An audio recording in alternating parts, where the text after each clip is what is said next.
G'day there, it's Paul in Perth here, and we've got another video on the BL Mazda 3s, and this time we're going to look at replacing these driver's side window switches. They do have a, it is quite common for them to break down. The switch is a two-way switch, so it's a press down, press up, and it's not at all uncommon for either the press down, or it's actually more common actually the press up breaks, and you need to replace the whole unit. So just to demonstrate the problem with this one, if we point the camera at that rear window there, now when I press down on the window switch, see how that window is going down? But when I press up, and I'm pressing up now, absolutely nothing is happening, okay?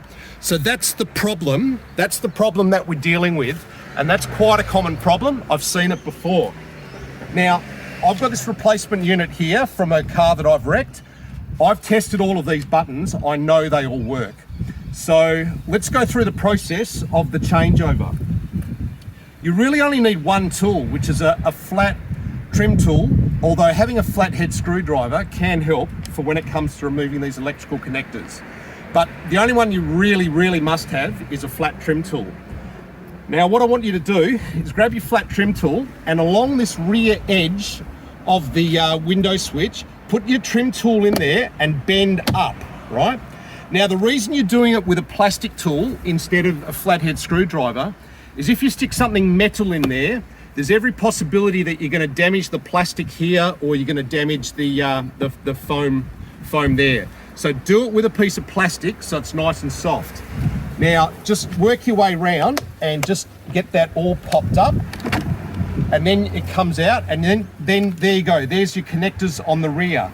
Now if you can get them out with your fingers or your thumb, and if you can't, then what you can do, if your thumbs aren't that strong or whatever, one other way is just to use the end of a flathead screwdriver and just press in that tab there, and with that tab pressed in you can get it out. Okay, so this here is the one we know is faulty. This one here is one I've previously tested and I know it's okay. So we'll plug it in. So there's our rear plug, there's our front plug.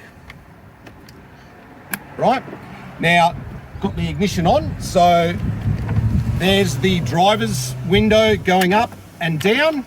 If we go over to the passenger side, there's the passenger side going up and down. Now let's go to that all-important rear one. Look at that. That rear one is now correctly going up and down. So we've not only found the problem, we've definitely fixed it. And just for completeness, we'll do this near side window here. So there, that one is going down and up. Actually, I said for completeness. For completeness, we also need to do the windows. So with that in the right, selected for the right window, here's the electric window going left, right, up, down. And if I flip around to the left-hand window, you can see the left-hand window going out, in, up, and down, okay? So at that point, I've tested everything. The only other thing is the window lock. So all that means is when I press in the window lock, the rear windows now don't do anything.